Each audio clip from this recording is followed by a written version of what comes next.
So to address future supply chain disruptions, we need to talk about supply chain resiliency and redundancy.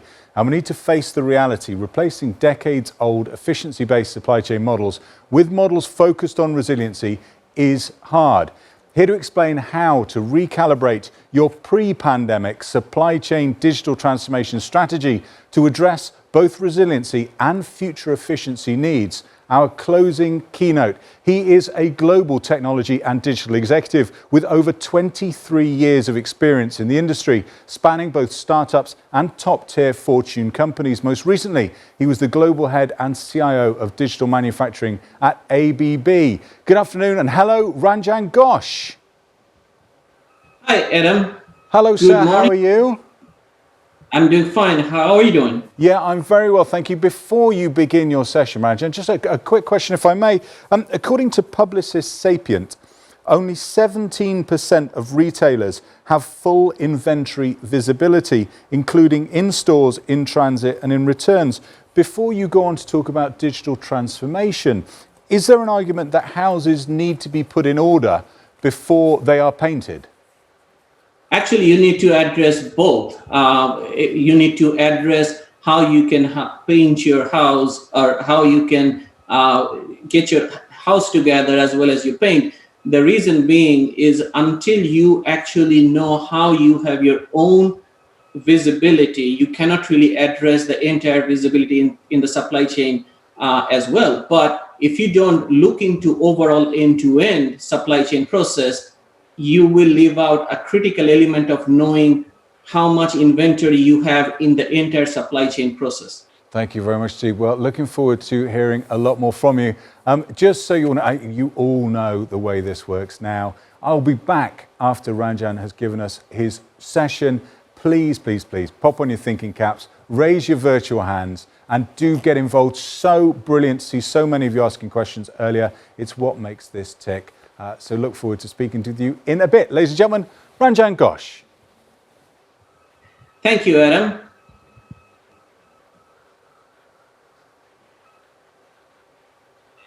As Adam mentioned, my name is Ranjan Ghosh. Most recently, I was the global head of digital manufacturing supply chain for ABB. I also helped develop the digital transformation framework and methodology for its customers. Prior to that, I spent about 14 years with General Electric or GE in several GE businesses, driving various initiatives, including developing a digital industrial strategy for one of the GE businesses. In my professional career, I have had the opportunity to work in multiple industries, including energy, automation, robotics, transportation, telecommunication, healthcare, insurance, and banking. Now, last year, I was invited to deliver a keynote speech in the same event. In that keynote, I talked about how Industry 4.0 technologies can transform the supply chain operations in the future. I used several use cases of different companies who are effectively leveraging emerging technologies in their operations. Now, what I did not know then is that the best use case of all of why we need to digitize our current supply chain processes was just around the corner. And that use case is the shortage of toilet paper. Only if I knew then that toilet paper would do a far better job of convincing digitization need in supply chain in a few months than I would with so many fantastic examples that I gave during my keynote speech. And it's not just toilet paper, right?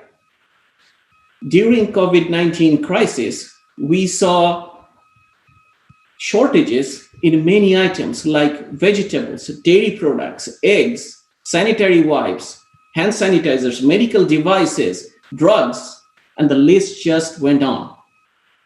Now, let us try to understand the root cause of some of these shortages so that we can better prepare for tomorrow.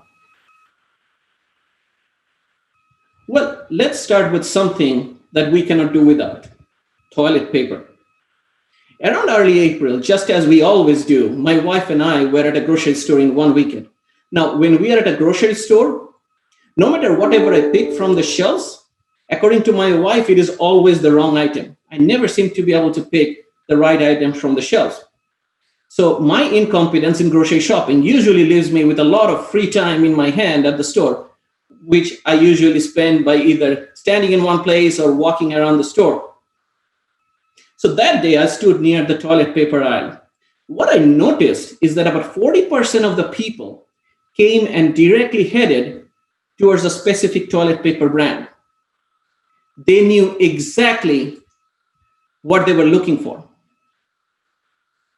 Another 30% of the people were walking past the aisle. When they turned around, looked how busy the aisle was, and then came and got their toilet paper.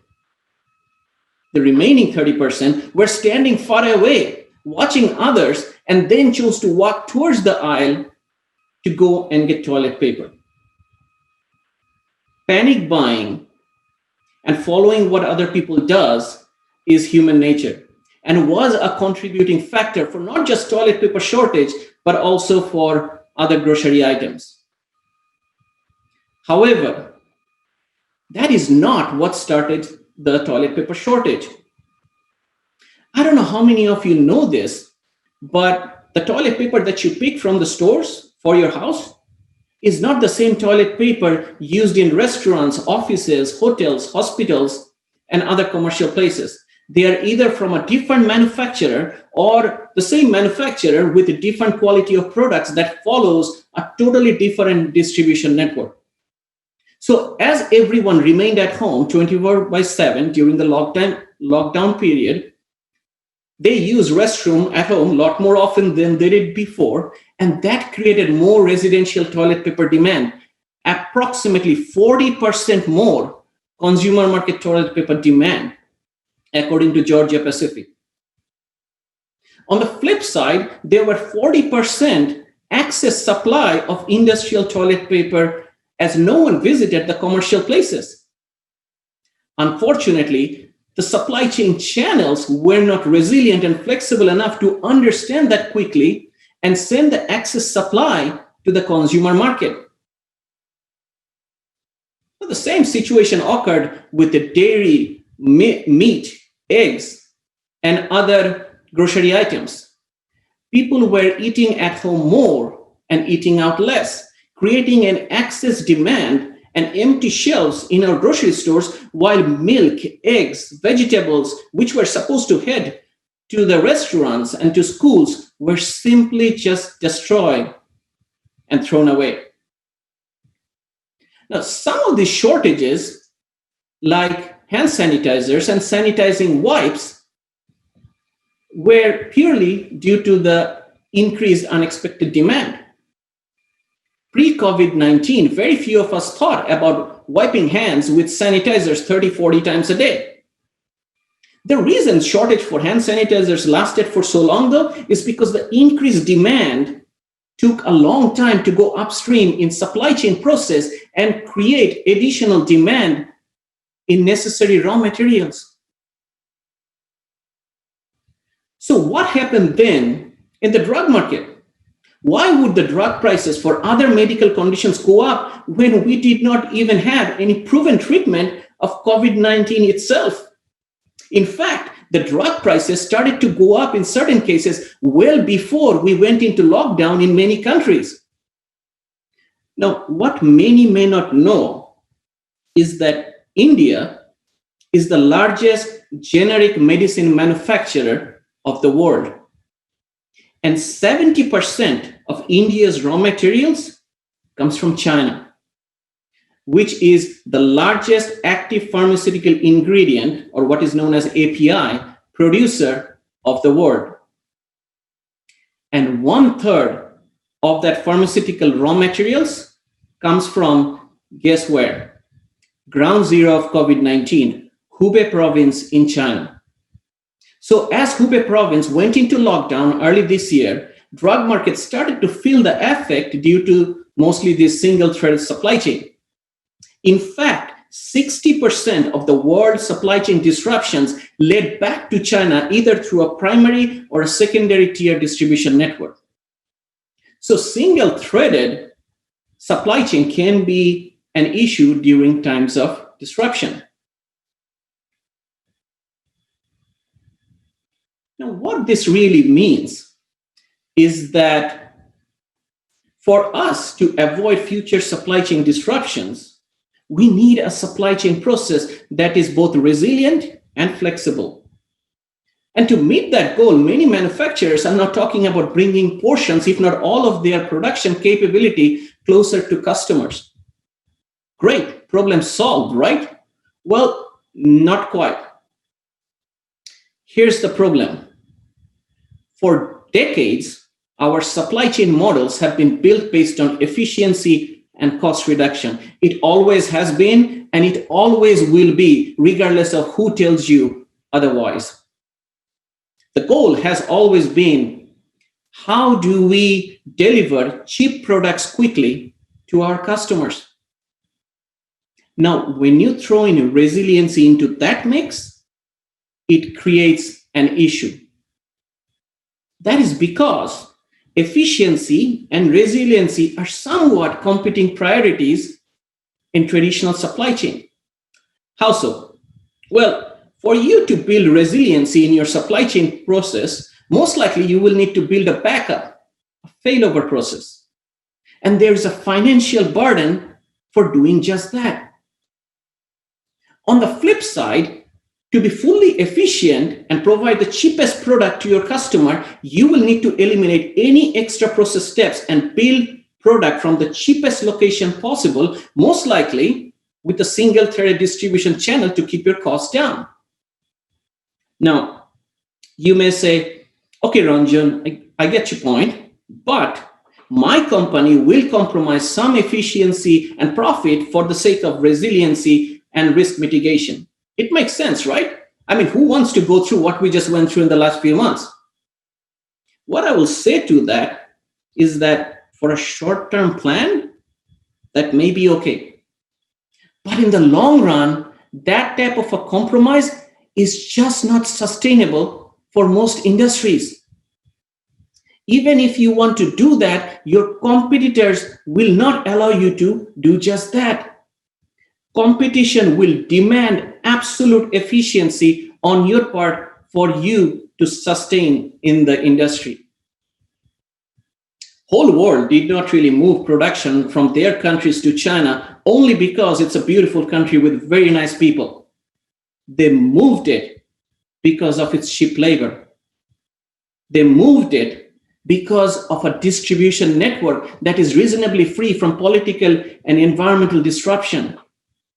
They moved it because of its technology and physical infrastructure that is hard to find in countries where labor cost is low. Although in recent days there has been some move towards finding alternative areas in Southeast Asia and South American countries, there are just not that many alternatives available yet. And a redundant supply chain network will always cost more under the traditional supply chain process, unless we find other ways, like using emerging technologies to reduce the overall cost structure. Let us now look at how some of these emerging technologies can help organizations mitigate some of these challenges that we saw during COVID-19, and how can those technologies help supply chain to be resilient while also being efficient. It is hard to manage how consumers feel during a crisis. It is, however, much easier to manage how the consumers behave. Let me give you an example. Most of you, I'm sure, have investments in stock market. In the stock market, there's a clear visibility of each stock and each stock index in real time.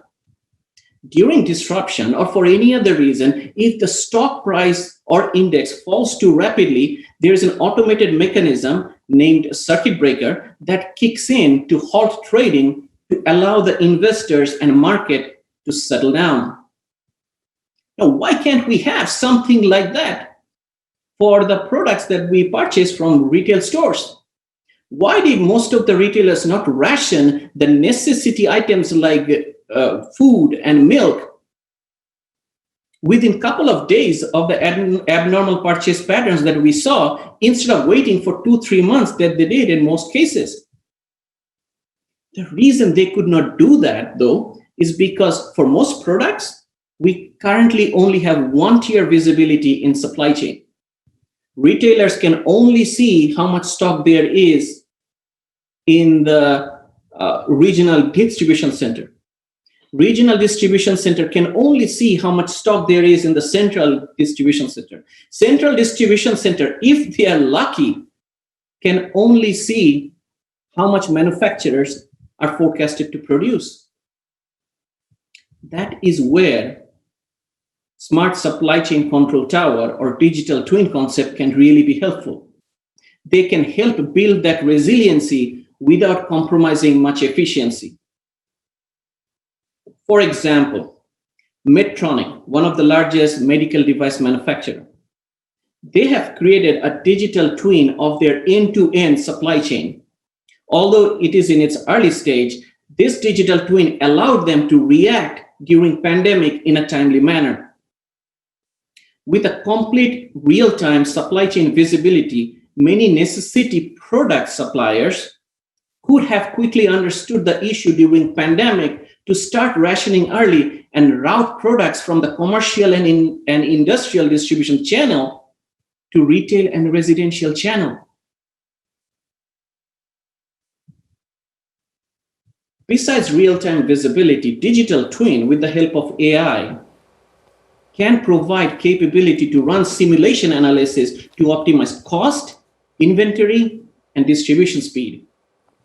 With the help of machine learning models, AI can forecast demand accuracy at a much more finite level and even can create a self-adjusting stock allocations. AI is the most hyped technology right now. In fact, there are 30 plus AI-related technologies that are grouped together under the overall AI umbrella. AI market is expected to grow to $733 billion by 2027. This topic is just simply too large for me to cover in any reasonable amount of detail in this keynote. Instead, I will leave you with this. Do not get too wrapped up comparing so many different AI-based solutions that are out there. Instead, spend more time understanding the AI technology capability and identifying use cases where you believe you have access to accurate historical data. Without accurate and widely acceptable data source within your organization, your AI initiative is likely going to fail. To build maximum resiliency, even if you want to bring in your primary production or your alternative production capability closer to your customer from a low-cost country, you will still need to make sure that your overall cost does not exceed to what it would have been in that low-cost country. That means to reduce labor cost, we will need to expand our focus on automation and robotics from the shop floors where they are used today to transportation, to logistics, and warehousing.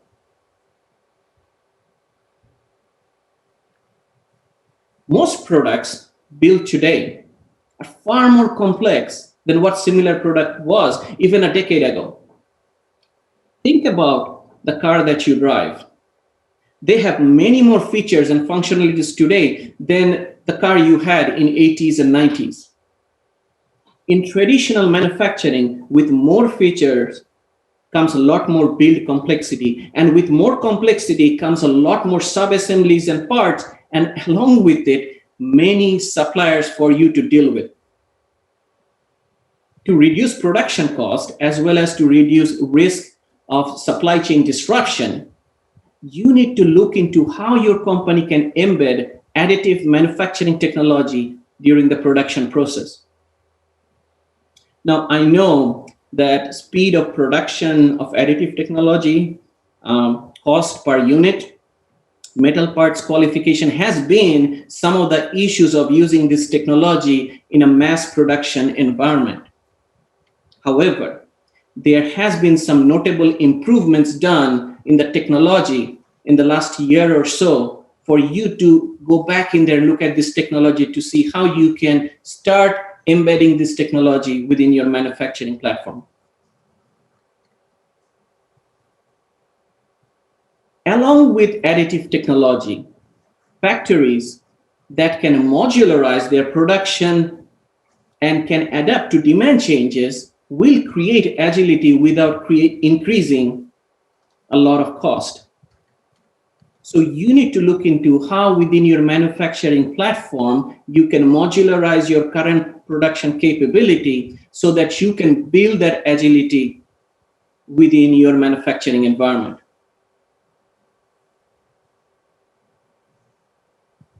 We all have heard about the shortages of PPE equipment during COVID crisis. When China went into lockdown, there were limited visibility of other global non-traditional PPE suppliers who could have met the PPE demand. Even when some of those companies were known, medical facilities were not just sure if they could trust those suppliers to build quality products for them. Even when China came back online, the huge global demand of PPE overwhelmed their paper-based procurement process. In fact, this paper-based international shipment inefficiency cost the world about $200 billion every year. With a trust-based blockchain, medical providers could have quickly identified alternative suppliers of PPE and also remove the paper-based backlog that jammed the supply chain network. During COVID crisis, that is exactly what IBM did with their Rapid Supplier Connect blockchain network. It helped government agencies and healthcare industries identify new non-traditional suppliers that had pivoted to address the shortage of PPE with no intermediaries to deal with.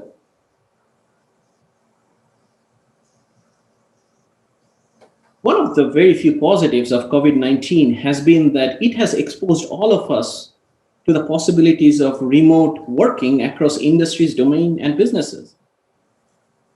Those companies that had their critical systems and processes in the cloud had a lot less disruption to deal with than those who did not. After COVID-19, I believe the businesses will pay a lot more attention to making critical systems available on the cloud so that they can be remotely accessed by employees as they work from home. Now, you may say, look, pandemic-like disruption doesn't happen very often. In fact, the last major virus that hit us, SARS, that was in 2003. It was 17 years ago. And the last major pandemic was in 1918, Spanish flu. That was about 100 years ago. And both statements would be true. But here's the issue. When SARS virus hit, China contributed less than 4% of the world GDP. Today, China contributes more than 20% of the world GDP. So for the sake of resiliency, even if you move your production from China, it will move to another low-cost country because of the reasons we discussed earlier about efficiency. The point I'm trying to make here is that global trading is here to stay. And the adverse impact of small disruption in global trading is many times more today than it was even 5 years ago. So we no longer can afford even a small disruption in global supply chain, and we need to use the right digital technologies to build both resiliency and efficiency. Because when we fail to build resiliency, impact is a lot more than empty toilet paper shelves in our stores. It costs people lives due to the shortage in medical equipment and PPE. It costs people livelihood because businesses remain closed due to not having enough supply to meet the demand. And it forces those who are just less fortunate to go hungry because they simply just cannot afford the rising food prices. Thank you very much, and I would like to take any questions. Thank you very much indeed, Ranjan. Much appreciated. Normally, I would interject at this point with some questions of my own, but in fact, we've got quite a few lined up. So let's go straight to our fantastic audience. I believe we have Randy Papal from Shapecore. Hello, Randy. How are you, sir? Very good, and thank you, Ranjan, for a wonderful explanation there. My question is, and obviously, hopefully none of us expect or want to go through another global situation like we've gone through, but I think a lot of the things that you're talking about can also apply to more localized disruptions like fires or floods or tsunamis or hurricanes or those types of things. And one of the areas that I think our supply chain management is weakest in is in the tiered supply base. And how do we get information about the risk in the tiered supply base so that we can affect an analysis of what is the risk to our direct suppliers? What are some of the ideas that you see in trying to take this supply chain visibility deeper into the supply chain, where in many cases some of the larger issues occur? I mean, that's a great question, but I would say that combination of the digital twin capability as well as blockchain actually will take away much of those tiered supply chain process that we have seen in the past. Now, obviously, these two technologies does not change your process automatically. You have to build that process that is going to be less focused on tier base, but these two technologies can help get you there. Great. Thank you very much indeed, Ranjan. Thank you, Randy. Much appreciated, sir. Up next, we have Sammy from Manitowoc, I believe. Sammy, can you hear us, sir? Yeah. Thank you again, Ranjan. You did an excellent job of, highlighting the key issues. And also I did mention about that resiliency and agility. Those are the two characteristic of human being as a natural evolution process. This is also applicable for the industry. I think that's what I like your idea of. The resiliency without compromising efficiency is the key for the future, 21st century future of supply chain. And then having said that, I want to echo some of the issues, concerns, and some of our team members. I was one of the moderator of the roundtable conference. So the question is, the challenge of the digital twin you are talking about, and then transforming the entire supply chain using technology and digital technology, there's a way to go. But the downside of that one is the quality of the data. It's all the success of that transformation is going to be the data collection, the quality of the data, and then the complexity of the legacy system. Most of the company, there are a lot of legacy built into it. We need to get over that. And then, so what is your recommendation to reduce the pain, and then for people like companies having this problem, to overcome that first before getting into the digital transformation using artificial intelligence, machine learning, not going to be successful in a practical sense if you keep talking about why don't you go and digitize, why don't you go to automate, or robot process automation, et cetera, we can talk about it. But fundamentally, people are all suffering about the legacy system, the collection data, about data collection, the quality of the data, etc. Yeah.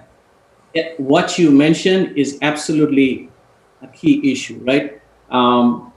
If you look at across all the companies that I have seen, the return on investment expectation for any type of project, specifically digital projects, is about a 1 year. In some cases, it's even less. So you don't usually are left with a lot of time for you to work on some of these critical elements that you mentioned about data quality. Because if you are not focused on a data quality and you throw in a bunch of AI solutions, as I mentioned during the keynote, you are just building something that you cannot use and will not be much of value add. Right. If you look at my last year's keynote, it is in my LinkedIn as well. What you will see is that I actually lay out a framework that you can follow. And one of the early stages of the framework is actually data collection, data accuracy, and data correction. So what needs to really happen is as you focus on digitizing your supply chain operation, you need to engage your senior most leadership team and from the very get-go get their buy-in to the fact that the digitization benefit, it takes time to come in, but you need to basically build the foundations before you can build a house on top of it. And a key element of that foundations are this data accuracy and making sure you have an organizational structure, right? You can build in this AI technology, but if you don't have an organizational structure to support it or somebody who understands the data, you are not going to go very far in a long term. So that's an filling of your strategy you need to do to your key sponsors to make sure they understand it, that it's not one of those equipments that you buy in the factory, that as soon as you buy it, you can start running it. And every time that the machine is running, you are saving costs for the business. It's not like that. This is an element where you need to build that foundation and build the house on top of it, and it will take time. Thank you very Okay, much. thank you. Thank you, Sami. Thank you, Ranjan. We have another question coming up now from Sumit at GE. Sumit, hello, good morning, good afternoon. Hey, Sumit, how are you? What's your question for Ranjan, sir? I'm good. How are you? Very well, thank you. Thank you, Ranjan. It was a really eye-opener to see your presentation. So we are talking about digitizing our supply chain to improve our efficiencies, to give us resiliency without impacting our efficiency, right? And you talked about a lot of tools about digital twin. You talked about AI, RPA. But my question is, like, we are seeing that, yes, we all understand, yes, this will help us, but that adoption of these technologies are very slow. So I would like to understand, like, what is your perspective on why that is so, and what can we do to educate our executive leadership to adapt to this technology to get the benefits? That's a great question. Sumit, if you don't mind me asking, which G business are you in? Ranjan, I'm part of the GE corporate team, and I run the shared services for their ERP. Perfect. Yeah. Look, the reason I was asking that, because when I was in GE, in my business, which was GE Industrial Solution, we struggled with the same issue. That actually it's a universal issue, which is how do you get the buy-in? Because many of these digital solutions or digital transformation in general,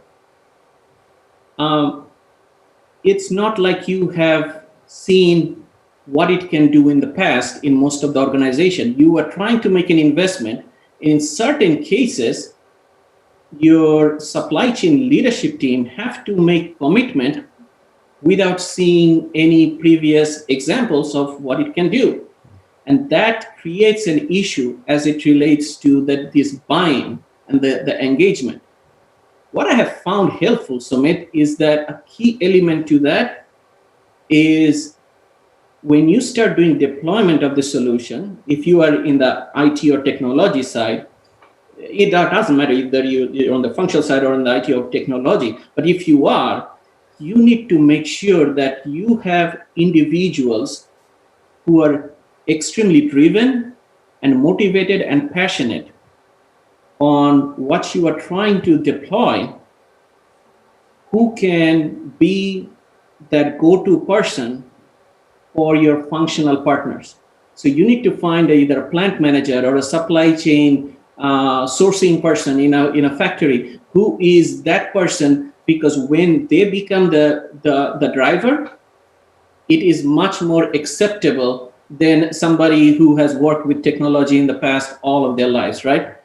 So finding that right person who's driven, motivated, and passionate, I have found that to be extremely helpful. The other element I would tell you is that even if you find that individual, you still need that first pilot, right? You still need that one or two pilot where you can prove it out. And that's not always easy, because even for pilot in certain businesses, you actually have to make some commitment on benefits. What I have found helpful is building a personal relationship with those individuals. Because once you build that personal relationship, Sumit, that individual trusts you. And at that point of time, he or she knows that even if this solutions doesn't provide me the benefit, Sumit will figure out a way for me of how I can get that benefit that I have committed in some other way. And once that trust is built, you can work with that individual to try out your first pilot or second pilot, and then have this person be the driver for the remaining of your entire project. It's kind of like a snowball effect, right? I don't know if you have heard of this term, but you take a small amount of snow and you roll it down the hill, it keeps expanding and becomes a big ball at the end of the hill, right? So you need that first pilot, build that relationship, build that trust, and have that person be the champion for you. Thank you. Ranjan, can I just ask you as well, when you talk about that internal education piece, is that something also that you can make a bigger ask of your technology partners to help you with? Absolutely. I mean, that is where the technology partners can help you by creating a training that is not just system-related training, but more of an overarching training of how that system will fit in within your process, and how you can apply that system and a technology within the entire value chain that you have. So definitely having that training created by the technology partners will be absolutely helpful. Thank you very much indeed. Thank you, Sumit. Much appreciated, sir. We have time for one final question, Ranjan, if that's okay with you. Marty, I believe. Hello, yeah. Marty from Hubble. How are you, sir? I'm well, thanks. When I think about resiliency in the supply chain, I often think about dual sources. And I've only been able to introduce it to my last two organizations, dual sources, when introduction of the dual source, is a 8-month payback, 12-month payback. McKinsey has recently come up with a story that resiliency has a 10-to-1 payback, and you shouldn't worry so much about price. My question to you, Ranjan, is do you believe in the 10-to-1 McKinsey figure? Because there's some skepticism here. And then also, what tools have you seen in organizations in the past that have allowed you to add resiliency when it's not a overwhelming payback issue? So you said you are from Hubble? Yes. Oh, great. I have a couple of very good friends there, and I know quite a bit about that company, and it's a great company. It's very easy to say, don't worry about price. Okay, it doesn't really work that way. As you can write a white paper on it and you can distribute on it, but it becomes very tough when you are going quarter by quarter and you have to meet your bottom line based on it. So what I would say to that is you do need to worry about efficiency as you build resiliency. For a short term, you can actually plan it out to say how much time you need where you may not be fully efficient. And it has to be really a short term, probably no more than 2 to 3 quarter. 3 quarter would be on the long stretch of it. The way you actually do that is, I would say, is that building that visibility that we talked about during my speech, as well as building a solution that will make your suppliers be part of your overall network, so that you have a clear visibility of this dual sourcing, which source partners have this product and how fast they can bring it in.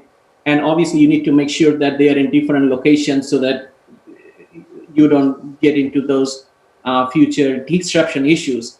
But I believe that building that kind of collaboration system overall throughout your value chain can provide that the benefit that you need from this dual sourcing that you're talking about.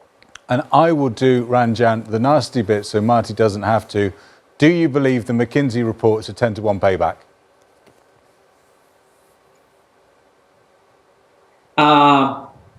I have my doubts on it. I believe it when I see it. I haven't seen any examples so far for me to believe that it is very easily possible. I mean, everything is possible, but I would like to see an example through it. I just haven't seen one yet. No, fair enough.